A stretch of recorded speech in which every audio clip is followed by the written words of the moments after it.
Hi guys, in this video we are going to be talking about false memory, which is from chapter 8 in your textbook / chapter 8 of your quiz. So in defining false memory, the definition is a little self-explanatory. There's two conditions. The first, the memory has to feel like an actual memory. So when you're trying to recall something, it has to feel like it actually happened to you. And the second is that it has to deviate from the event as it occurred, meaning the recollection that you have is not a true corresponding recollection of what's actually happened to you. So correspondence is the main way that we look at what is a false memory versus what is a true memory. So correspondence from chapter 7, we'll remember, is the actual matching of your recalled memory with the true event that has happened to you in the past. So memories that have a high level of correspondence are not typically what we would categorize as a false memory, but memories that start to have lesser and lesser amounts of true correspondence to what has happened to you are where we start getting into this category of you're remembering things, they're a little bit false. So again, a little self-explanatory there.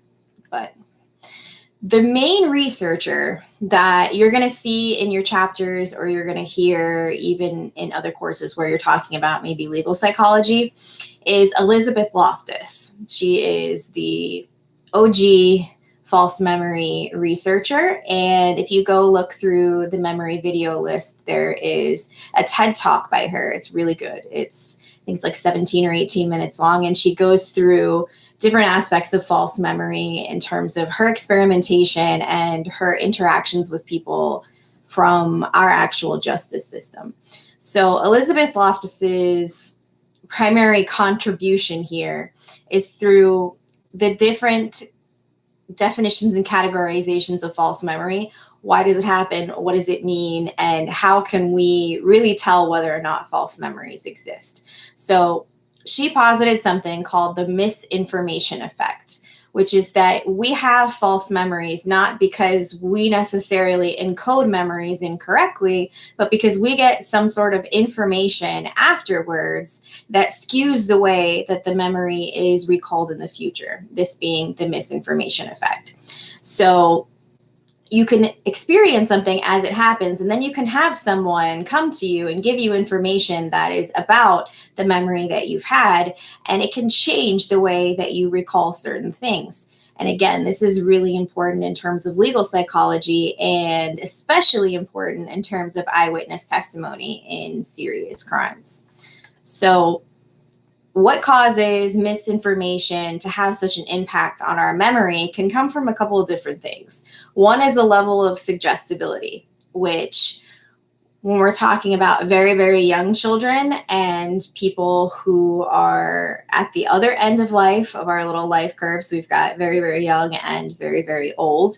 They both have a susceptibility to suggestive information interfering with memories and potentially leading to the creation of false memory.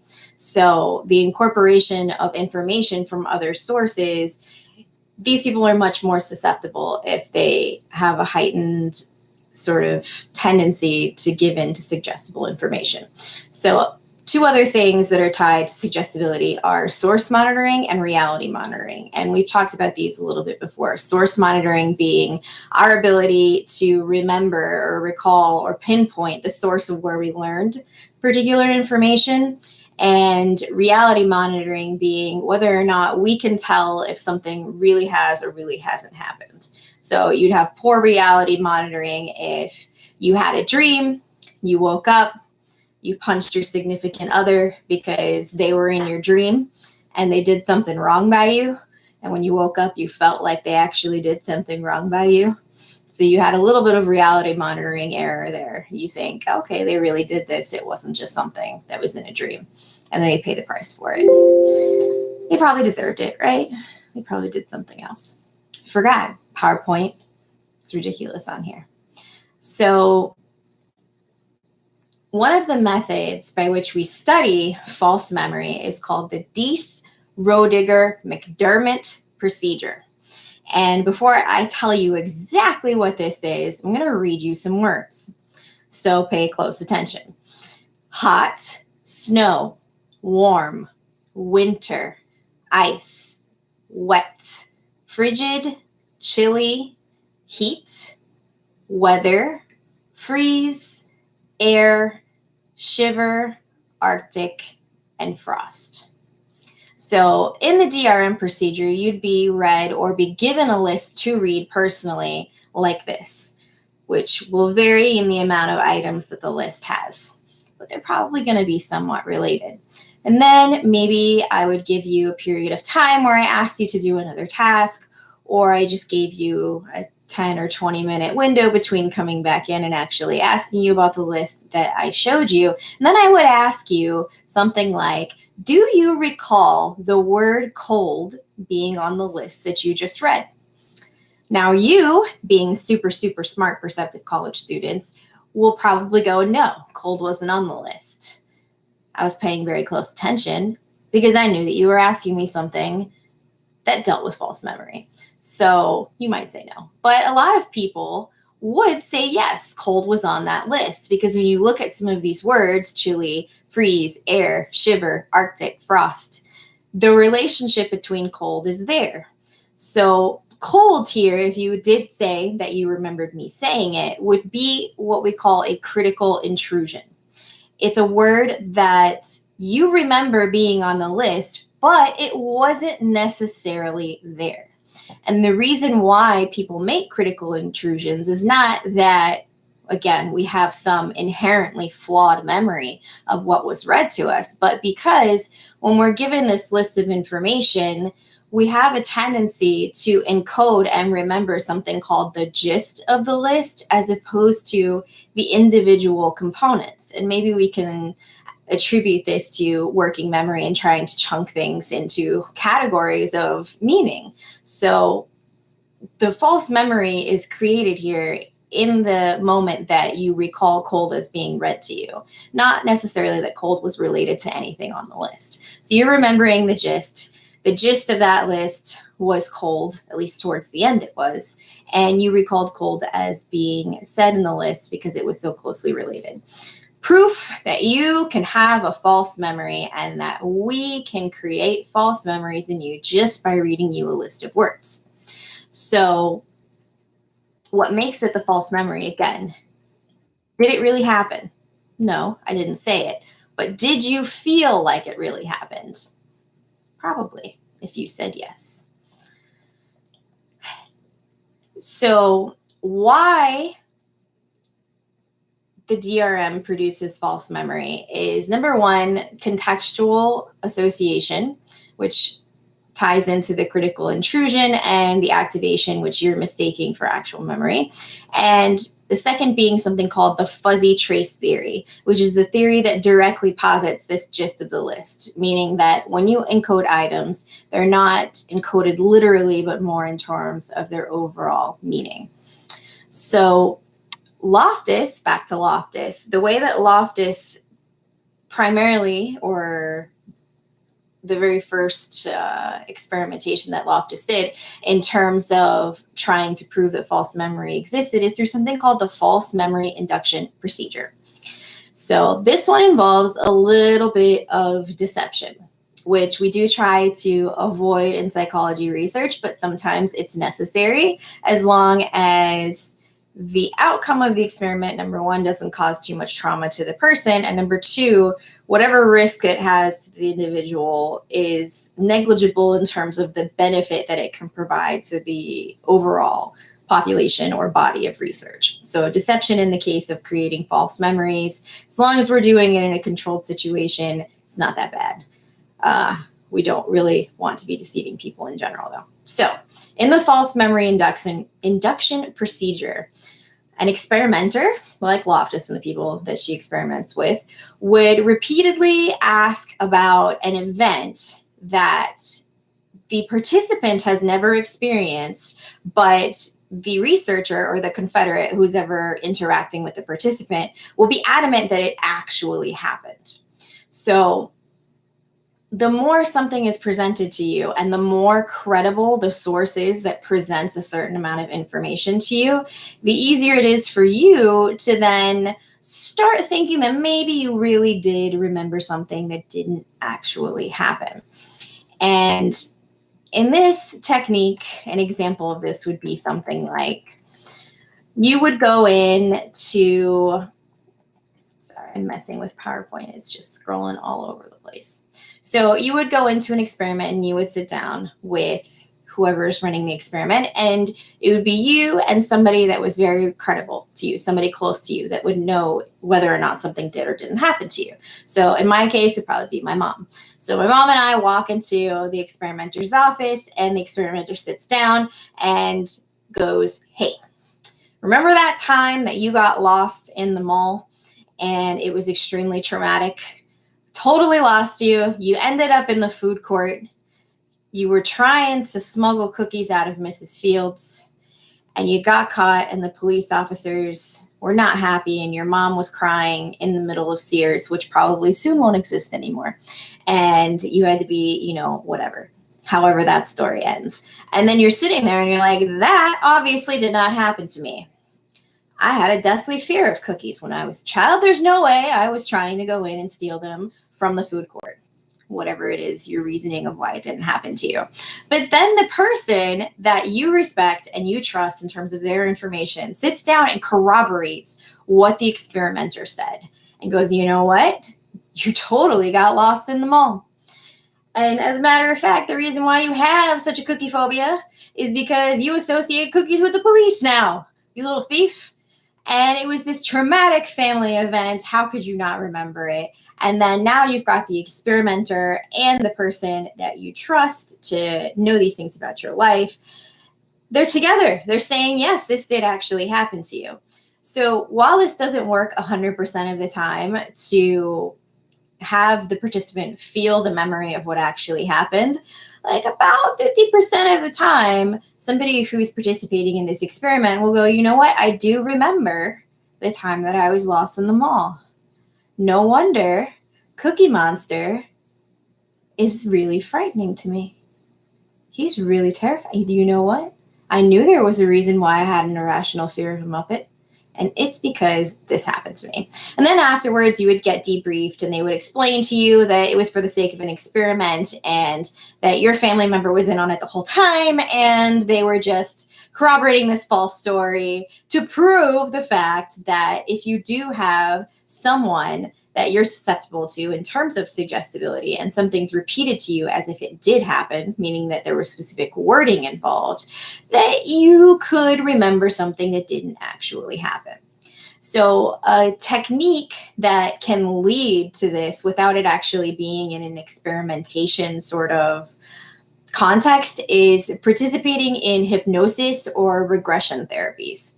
Because the primary goal of these hypnosis and regression therapies is to have you get into this relaxed state and sort of dredge up memories of things that have happened before, usually to help cease, stop, whatever, something that you're doing in your life that you don't really want to continue doing. So people use hypnosis and regression in terms of smoking, depression, anxiety, overeating, anything you can think of. They'll use it as a means of tapping into why you're doing the activity that you don't want to do and to help correct those activities into what you do actually want to be doing.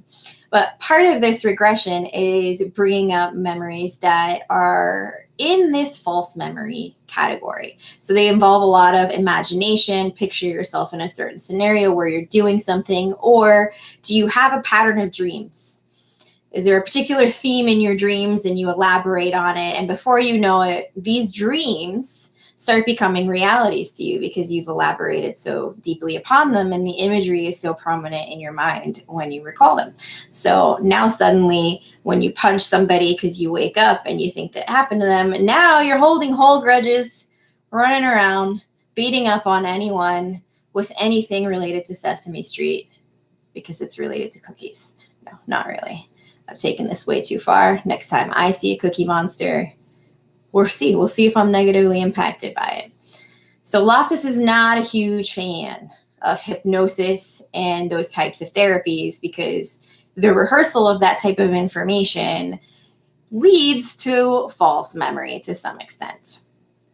So when we're doing, again, the false memory induction procedure, usually we're going to ask you something about childhood, because the distance between childhood and where you are now is significant enough that you don't necessarily feel like with 100% certainty you could recall something that happened to you when you were 3, 4, 5, however many years old. And it's much easier for somebody to be around that was around for your childhood and your early life and your family and whatnot. So the authority of the people being in your life is there. So false memory induction procedure. A way of doing false memory induction without the deception is through something called imagination inflation. So researchers will ask you to imagine that you are doing some sort of activity. So maybe they'll say, I want you to imagine that you're swimming in a nice tranquil pool full of floaties of your choice and sipping on margaritas or whatever it is that you're doing, that they get you into that mindset of thinking within the context of that memory, that particular memory they're trying to induce.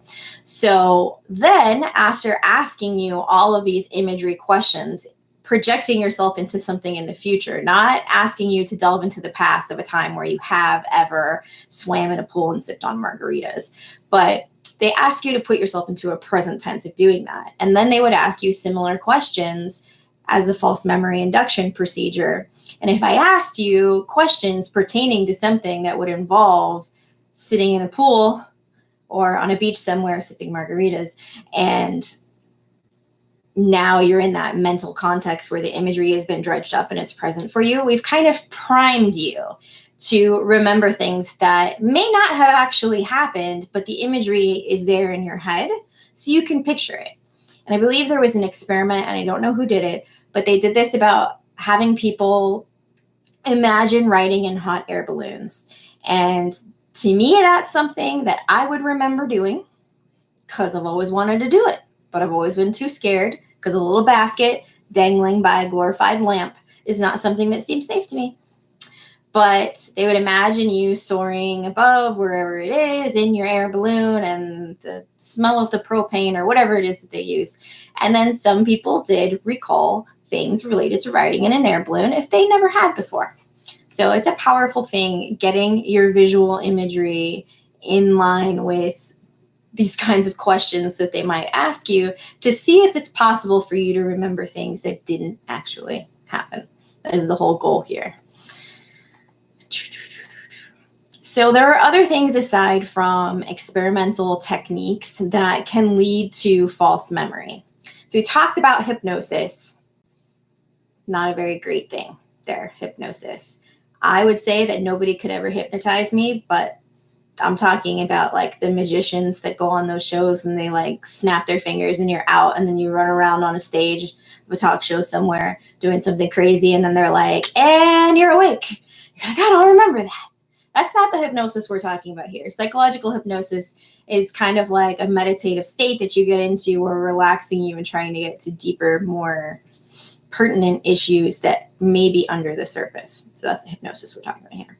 Wording is also really important. So wording being whether or not I tell you. So imagine that you are a witness to a car crash. That's one of the main things that they use in the false memory induction procedure experiments by Loftus is car crashes. So if you have a police officer after you've witnessed a car crash word things in a particular way, it's again going to prime you to recall things in a particular way. So if the police officer who's asking you questions about what you've witnessed says, how fast was the car going when they bumped into the car versus how fast was the car going when they smashed into the car, that wording plays a major part in your perception when you go recall back what happened of how fast you think the car was going. So the experimentation has proved that people who are given the word crash as opposed to bump have false memories of the car going a lot faster than it actually was when they conducted experiments like this. And again, there's a video of this exact type of experimentation on the video list. So wording, very important. Another thing that ties into false memory is the concept of repression. So we're talking about a Freudian concept of trying to actively forget memories that have usually happened to us characteristically in childhood, and they are traumatic memories that we are trying to forget. So repression can lead to false memories because, number one, we're actively trying to suppress the facts of what happened. So when you're actively trying to suppress or forget the truth, the things that you are going to remember involving the event are going to be non-truths. They're going to be false. And the second reason why you wouldn't recall true information is that usually when you have a traumatic memory that you are trying to repress, you are not rehearsing that memory. And we know from all the stuff that we've learned so far that rehearsal, regardless of what type of rehearsal you use, is a very important component of you integrating things into your long-term memory and creating connections that are going to lead to you being able to recall things better. So your failure to rehearse is going to lead to fragmented or less strong recollection of memories, which is going to lead to false memory retrieval. So the last thing on my list of things that can lead to false memories is Photoshop. So I know most of you are on Facebook. So am I. Way too many times today I'm on Facebook. And I've seen a variety of celebrities lately offering to give me a pretty large chunk of money. And I've even seen pictures of them with like white vans and the doors are open and there's just stacks of money piled up. And they're even there in videos and they're telling you, I have this money to share with you if you just share this page or you just do this, that, or whatever it is they're trying to get you to do. And the way that they get you with that is that they either Photoshop, video edit, or have some sort of person that very closely resembles this celebrity, like impersonators, that are in these videos and pictures that make it look extremely real to you. So there you see Tyler Perry standing behind some sort of minivan with a ton of money just piled up waiting for you to come and get it. Most recently, I saw Ellen and her wife Portia on one of these things offering to give you your share of this massive chunk of money that they have. And it's false. We've seen Tyler Perry come out on talk shows and go, it's not me. I'd love to give you money, but that's not me in there. So it's not true. But we believe it's true because it looks so closely like the truth. And Photoshop is one of those things that if you're good enough at it, you can create visual representations of things that haven't actually happened, but they look like airtight alibis. They're a picture of things that they look real. So it's very hard in terms of photographic evidence and picture evidence in terms of especially court cases when people can doctor images to that extent. So Photoshop, ruining our lives. What can I tell you? I'm not good at Photoshop. I know how to edit contrast. That's about it. So when we're talking again about the misinformation effect, there's a couple of different hypotheses of what happens to the representation of this memory that is subject to the misinformation. So essentially what is going on with the original memory? Because again, when we're talking about misinformation, we're not talking about error at memory encoding. We're talking about some sort of information that's been given to us that then makes its way into our memories and sort of intrudes upon the initial factual memory that we remember. So two theories. One is a Loftus approved theory that is just an altered effect of the information on the existing memory, which she calls the trace impairment view, which is a blending of the initial memory and the misinformation into a new memory that has the trace of the initial memory, but the impairment of the misinformation. So essentially, when this happens, you are replacing the existing memory with this blended memory of what actually happened and the misinformation, however that ended up resolving itself in your memory. So that's her philosophy on it. The other hypothesis is a coexistence hypothesis, which gets a little complicated because the coexistence hypothesis states that essentially every time you're given misinformation or you recall this memory, you form another copy of the memory, and the initial memory still exists. So if you keep doing this in a cycle, you could have hundreds of copies of the same memory in the hard drive that is your brain. And while we can do this on computers, and I personally do this with my files because I like to see unedited versions every time I go in and edit documents, it's a little hard for our brains to have that many tabs open. We have a limited capacity. So if this was true, we'd be taxing our brains pretty significantly with the amount of things that we start to misremember.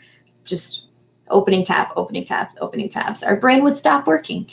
And it'd be like that meme where you say your brain has 25 tabs open and one's playing some sort of funny video and you don't know where it even is or how to close all of them. That's what my browser looks like. So how can you avoid misinformation?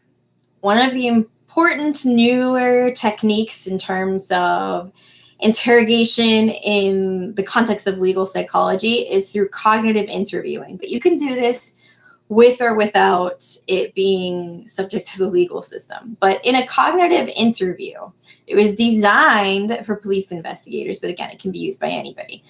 What you want to be doing is asking open-ended questions that don't contain cues. So a cue would be like when I asked you if the car smashed versus bumped into another car. We want to avoid that cue because using that is going to prime or make people more likely to recall things within the kind of imagery we want based on our wording. So in a cognitive interview, you're going to do 3 things to prevent that cueing and priming effect from happening. First, people who have witnessed something, or if you're trying to get somebody to recall a particular memory of an event, you're going to ask them to think of the physical context that happened during the event and have them picture themselves back in the context of whatever it was that they experienced. So back at the car crash and whatnot. 2 is you're going to ask those witnesses or general people recalling memory to remember what happened to them from different time sequences. So what happened at the beginning, the middle, the end, from different sort of temporal perspectives. And the 3rd thing that you're going to do is ask them to visualize a crime from a variety of perspectives. So we've gotten a temporal timeline, which gives you kind of a 3D time frame of what happened. And then you've got this 360 degree around the periphery of the event that happened, sort of recollection when you're picturing yourself maybe from the perspective of the person sitting in the car, the person in the car that was getting hit, bumped, whatever, and whatnot. So these are not, again, 100% effective at preventing misinformation and false memories from rearing their ugly head, but, excuse me, they can lead to like about 30% more effective, more truthful, more non-false memory-related recollections, especially when we're talking about crime-related interviewing techniques. So it's a good thing, especially when we're talking about small children who will say yes to just about anything, especially if you pester them enough. Do you remember Cookie Monster stealing your cookies? Yes, yes, yes, yes. Excuse me. And then they eventually go, yes, I did. Stop asking me this question. And then they say it to, just get you off their back. At least that's what little kids have always done. I was a aftercare counselor for kindergarten, so maybe I'm a little skewed. But if you pester them enough or offer them a lollipop, small children will usually say just about whatever they think that you want to hear. So that is false memory in a nutshell. There are a lot of really great videos in the video link. You can see it under the modules, and then where the supplemental PowerPoints are, there's a link to a document that has all of the video links in it from YouTube. Go and watch them. Go and watch Loftus. She is a lot more interesting and fun to hear firsthand than probably I am at talking about her. She's probably a little bit more of an expert on the subject than me. But yeah, go watch them. If you have any questions, shoot them my way. And I'll see you in a few minutes for another video.